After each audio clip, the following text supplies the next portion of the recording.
Good morning students. आशा करता हूँ आप लोग अच्छे से होंगे। जैसा कि हमने आपसे पिछले क्लास में कहा था, हम लोग आज स्टार्ट करेंगे इलेक्ट्रोकेमिस्ट्री। और इलेक्ट्रोकेमिस्ट्री में हम लोग एक पर्टिकुलर आज पार्ट पे फोकस रहेंगे जिसका नाम है इलेक्ट्रोलिटिक सेल। तो देर न करते हुए स्टार्ट किया जाए। इलेक्ट्रोकेमिस्ट्री,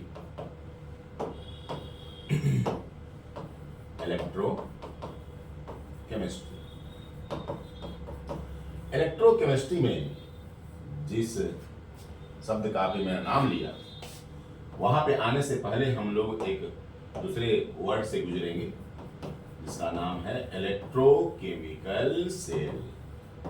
अब ये सेल आया नहीं, बच्चों के कान हो गए खड़े। ये सेल क्या है सर? सेल मतलब आप यहाँ का कुछ दूसरा कॉम्प्लेक्स चीज पढ़ाने जा रहे हैं क्या? मैंने कहा बिल्कुल कतई नहीं भाई साहब, आप कतई परेशान ना हो। यहाँ पे जो सेल का मतलब है, बहुत सी साधारण से शब्द से मतलब, यहाँ सेल का मतलब है कंपार्टमेंट, डब्बा। अगर कंपार्टमेंट भी आपके लिए वर्ड बात देता है तो आप समझो डब्बा, इलेक्ट्रोकेमिकल डब्बा।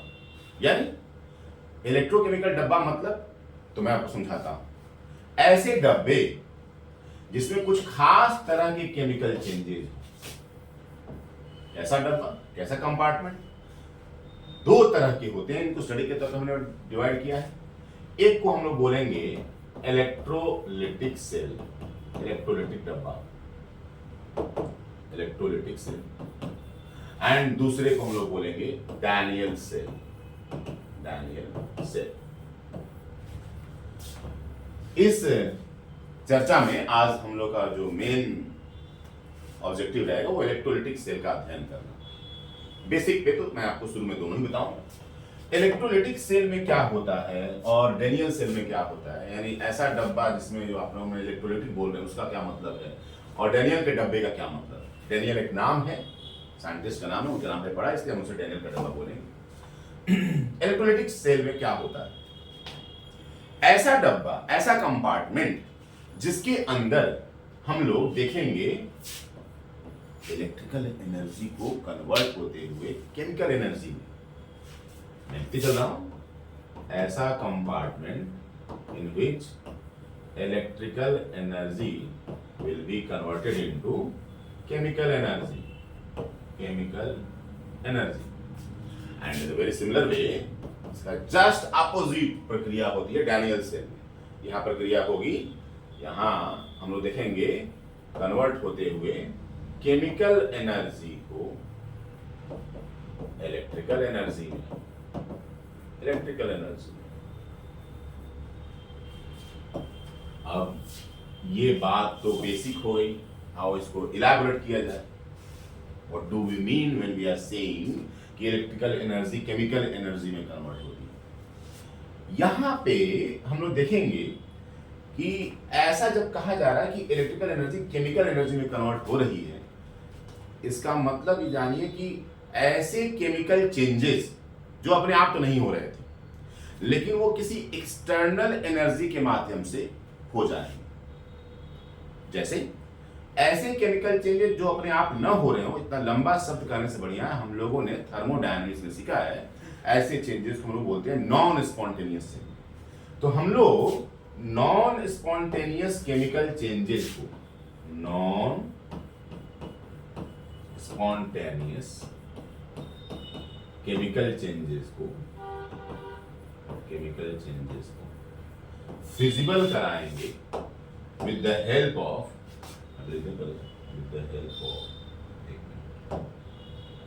विल मेक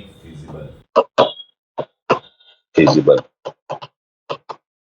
यहाँ पे with the help of, with the help of electricity. भाई नॉन स्पॉन्टेनियस जब हो गया तो इसका मतलब वो अपने आप तो नहीं हो पा रहा है, किसी और की मदद से कराया जा रहा है। तो मदद करने वाला कौन है? Source, electricity. और अगर आपसे कोई पूछे कि इस डब्बे के लिए थर्मो में जाना चाहे और पूछे कि इस डब्बे के लिए डेल्टा जी की वैल्यू क्या होगी, तो आप ऑलरेडी पढ़ चुके हो। नॉन स्पॉन्टेनियस केमिकल चेंजेस अगर हैं तो उनके लिए डेल्टा जी जो है हम लोग पढ़ चुके हैं, वो होता है पॉजिटिव। तो कोई आपसे पूछे कि इलेक्ट्रोलिटिक सेल का डेल्टा जी क्या होगा, तो आंसर होगा पॉजिटिव। दूसरी तरफ केमिकल एनर्जी कन्वर्ट हो रही है इलेक्ट्रिकल एनर्जी में। तो जब केमिकल एनर्जी इलेक्ट्रिकल एनर्जी में कन्वर्ट हो रही है, इसका मतलब वहां जो केमिकल चेंजेस हो रहे हैं भाई साहब, वो अपने आप हो रहे हैं, यानी वो केमिकल चेंजेस स्पॉन्टेनियस हैं।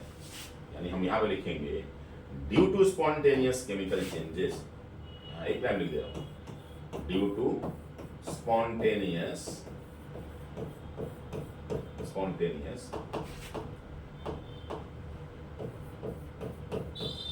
chemical changes,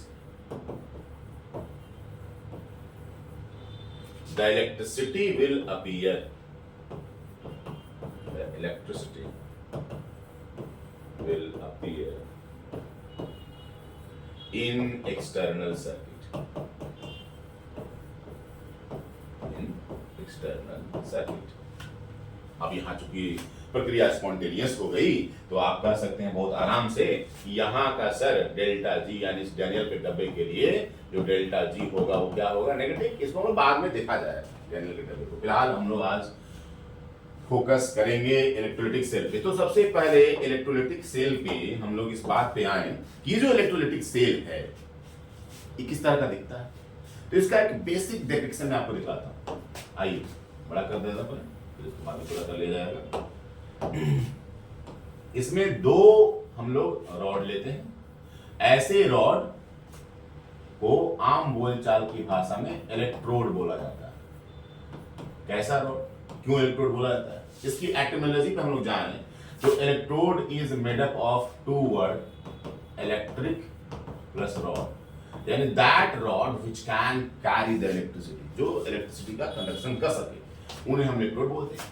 और इनको आउटर सर्किट में हम लोग ऐड कर देते हैं बैटरी से। Combination of cells in series are termed as battery. हमने यहां बैटरी जोड़ दी। अब हम लोग यहां देखो बीच में ये मैंने ऐसे ऐसे कभी क्या बनाया, ये बनाया मैंने मॉल्टेन इलेक्ट्रोलाइट, या इसको आप आगे भी कह सकते हैं एक्वस सॉल्यूशन ऑफ इलेक्ट्रोलाइट। मैंने दो शब्द बोल दिए।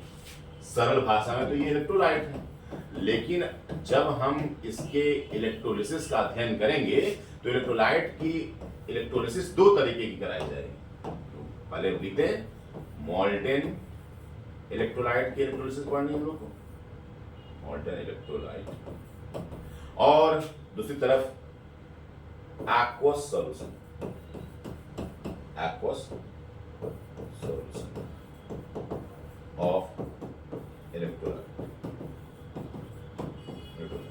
यानी हम लोग को जो इलेक्ट्रोलिसिस है वो दो पढ़नी होगी, मॉल्टेन स्टेट में अगर इलेक्ट्रोलाइट है तो, या फिर एक्वस सॉल्यूशन में है तो, देखा जाएगा। पहले हम लोग स्टार्ट करेंगे मॉल्टेन स्टेट की इलेक्ट्रोलाइट पे चर्चा करेंगे। आओ एग्जांपल के तौर पे हम लोगों ने यहाँ पे ले लिया, लेट अस इमेजिन, इसको मैं किनारे कर दूं क्या, ताकि एक अलग से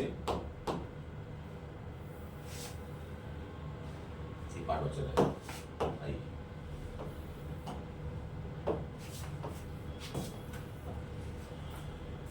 शुरू करते हैं। फिर से इस को उठाता हूं, मैं इसका इस्तेमाल कर सकता हूं।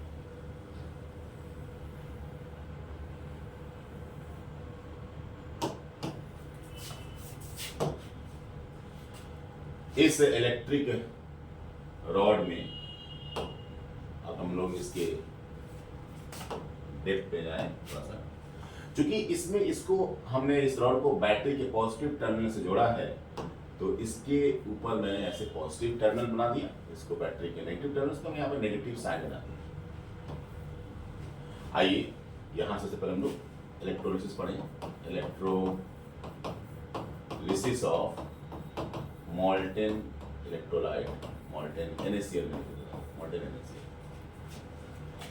मॉल्टेन स्टेट में अगर इलेक्ट्रोलाइट है तो जैसा हम पहले बेसिक कॉन्सेप्ट में पढ़ चुके हैं कि वो आयंस, वो इलेक्ट्रोलाइट अपने आयंस के फॉर्म में डिसोसिएटेड रहेगा। अब अगर देखा जाए कि होता क्या है इलेक्ट्रोलिसिस में, तो ऐसा इलेक्ट्रोलिसिस बहुत कोई गूढ़ कॉन्सेप्ट नहीं है जो आपके न समझ में आए, बहुत ही इजी कॉन्सेप्ट है। क्या होता है, आयंस की डिस्चार्जिंग, जैसे डिस्चार्जिंग मतलब चार्ज को छोड़ना। आइए चलते हैं, पहले देखते हैं। चूंकि बैटरी के पॉजिटिव और नेगेटिव टर्मिनल से आपने जोड़ दिया, तो यहां आपके सॉल्यूशन में भी हमारे पास इलेक्ट्रिक फील्ड रहेंगे, इनके कलर को दूसरी तरह से ले लिया जाए तो थोड़ा समझ में आए। एक अलग से कलर से इसको ग्रीन कलर, ये हो गए हमारे electric field, electric line of forces. अब जब जो ही इलेक्ट्रिक लाइन ऑफ फोर्सेस के कांटेक्ट में या इफेक्ट में, कांटेक्ट वर्ड बोलना उचित नहीं रहेगा, इफेक्ट में आयंस होंगे बैम, दे विल मूव, जैसा कि हमने फिजिक्स में देखा है, the cation will move in the direction of electric field and the anion will start to go in the opposite direction of electric field। तो अच्छा, ऐसा भी अगर आपको कहने में अनुचित मतलब समझ में ना आ रहा हो तो आप इसको बहुत आसान कर सकते हो कि अगर कैटायन पूछा जाए किस प्लेट की तरफ जाएगा, अपोजिट इलेक्ट्रोड के अपोजिट प्लेट की तरफ। सोडियम है, कैटायन है, पॉजिटिव चार्ज है, नेगेटिव प्लेट की तरफ जाएगा। इसका मैंने मोशन दिखाया, ये देखो, इसका मैंने मोशन दिखाया पॉजिटिव प्लेट की तरफ, नेगेटिव प्लेट की तरफ, और ये जो हमारा एनायन है वो पॉजिटिव प्लेट की तरफ जाएगा। इस मूवमेंट की वजह से ही इन इलेक्ट्रोड को नाम मिल जाता है। कैटायन जिस इलेक्ट्रोड की तरफ जाते हैं उन्हें आम बोलचाल की भाषा में हम बोलेंगे कैथोड, और एनायन जिस इलेक्ट्रोड की तरफ जाएंगे उसे आम बोलचाल की भाषा में हम लोग बोलेंगे एनोड। और क्या होना है, जैसा मैंने आपसे थोड़ी देर पहले बोला कि ये कैटायन और एनायन क्या करेंगे, डिस्चार्ज होंगे। तो आइए सबसे पहले डिस्चार्जिंग देखते हैं हम लोग कैथोड। कैथोड की डिस्चार्जिंग देखते समय हम लोग देखेंगे अगर Na+ को डिस्चार्ज होना, what it will do. Na+ को अगर डिस्चार्ज होना तो इलेक्ट्रॉन को ग्रहण करेगा, एक्सेप्ट करेगा।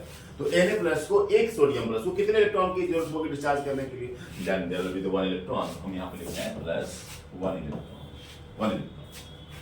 और ये सोडियम 1 इलेक्ट्रॉन लेकर के कन्वर्ट हो जाएगा सोडियम सॉलिड। इस चेंज को हम लोग बोलेंगे प्राइमरी चेंज, इसे बोलेंगे हम लोग प्राइमरी चेंज। मैं लिखने जा रहा हूं प्राइमरी चेंज, शॉर्टकट में इसे हम लोग आगे बोलेंगे पीसी। और इस प्रोडक्ट को जो प्राइमरी चेंज से बना, इस प्रोडक्ट को हम लोग बोलेंगे प्राइमरी प्रोडक्ट, आगे से शॉर्टकट में इसे हम बोलेंगे पीपी, प्राइमरी प्रोडक्ट। ये तो हुए नॉर्मल जो नाम लिए जाते हैं, लेकिन इसके टेक्निकल नाम को अगर आप जानना चाहें तो जरा देखिए कि ये एक इलेक्ट्रॉन सोडियम आयन ले रहा है, एक्सेप्ट कर रहा है, तो this is gain of electron. और हम लोग रेडॉक्स में देखे हैं गेन ऑफ इलेक्ट्रॉन को बोलते हैं हम लोग, आपको याद आ रहा हो, गेन ऑफ इलेक्ट्रॉन को बोलते हैं हम लोग रिडक्शन। और ये रिडक्शन घटना कहाँ हो रही है, कैथोड पे। ये मैंने ब्रीफिंग आपको की भी थी, मैंने आपको शॉर्ट ट्रिक बताया था याद करने का, AOCR। एनोड पे हमेशा ऑक्सीडेशन, कैथोड पे हमेशा रिडक्शन, और हमने यहाँ होते हुए देखा भी। इसी चीज को हम लोग आओ देखते हैं एनोडिक वाले पार्ट। तो एनोडिक वाले पार्ट में डिस्चार्जिंग करानी है आपको, आइए डिस्चार्जिंग कराई जाए। Cl- की डिस्चार्जिंग कराई जाए। तो भाई Cl- कैसे डिस्चार्ज होगा, Cl- को डिस्चार्ज होने के लिए इलेक्ट्रॉन का त्याग करना पड़ेगा। तो इलेक्ट्रॉन का जब त्याग होगा तो Cl- खुद कन्वर्ट हो जाएगा Cl में, और Cl इलेक्ट्रॉन को छोड़ दिया। ये हुआ loss of electron, loss of electron. और लॉस ऑफ इलेक्ट्रॉन को हम लोग पढ़ चुके हैं ऑक्सीडेशन।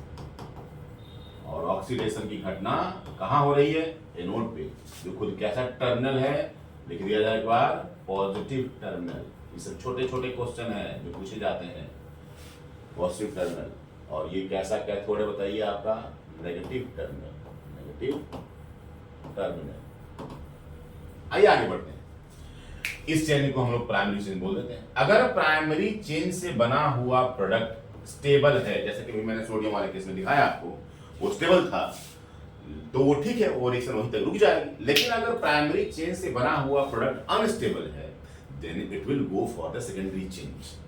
जैसे Cl को अगर पूछा जाए तो आप Cl को किस फॉर्म में करते सुनते हैं, नॉट Cl, Cl2 सुनते हो, तो ये Cl जाएगा, कन्वर्ट होगा Cl2 में, Cl2। अगर आप इसको बैलेंस करना चाहते हो तो या तो हाफ Cl2 यहाँ पे लिख दो, या 2Cl - 2Cl, और 2 इलेक्ट्रॉन कन्वर्ट होते हैं, और ये 2Cl फर्दर Cl2 का निर्माण कर लेंगे। ये हुआ हमारा चेंज एट एनोड, यानी कौन सा टर्मिनल, पॉजिटिव टर्मिनल। ओवरऑल प्रक्रिया को अगर आपको जज करना हो कि क्या हो रहा है ओवरऑल प्रक्रिया में, तो let us go for the overall reaction. Now we will go for the overall reaction.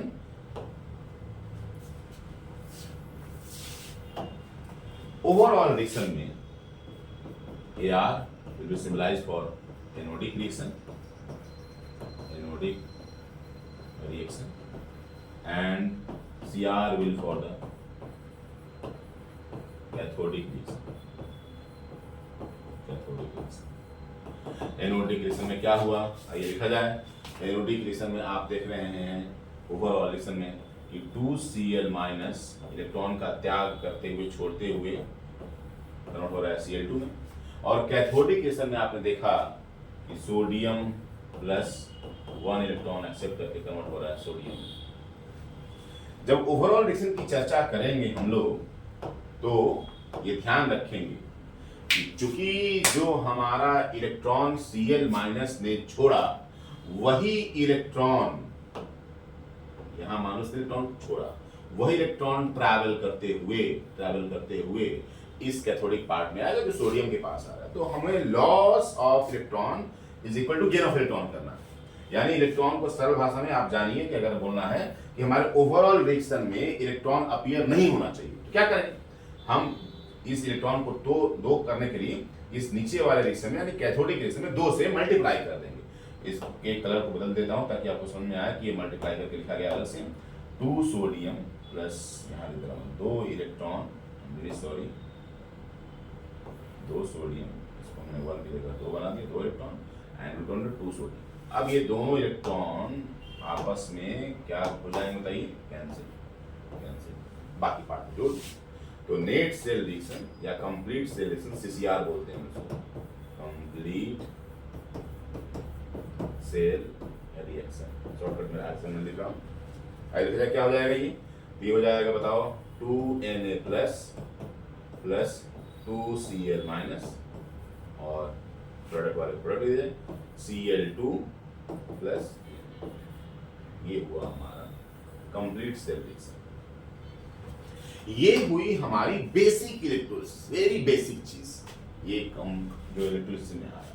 अगले पार्ट में हम लोग देखेंगे इस मोल्टेन स्टेट में जो इलेक्ट्रोलाइट हमने लिया इसको अगर हम लोग ले लें एक्वस सॉल्यूशन तो क्या प्रभाव पड़ेगा। बेसिक तो मैं आपको बता दे रहा हूं। अगर आप यहाँ पे कैटायन और एनायन एक की चर्चा कर रहे हैं तो वहां पे कैटायन और एनायन को भाई साहब मिलने वाला है कंपटीशन। कैसे, अब जब आप एक्वस सॉल्यूशन लोगे तो वहां पे H+ और OH माइनस आयन भी रहेंगे और खुद H2 जो कि पोलर है that will also start to compete. H2 जो पोलर है, दोनों पार्ट पॉजिटिव और नेगेटिव। तो इस पार्ट को हम लोग अगले क्लास में देखेंगे। तब तक के लिए नमस्कार।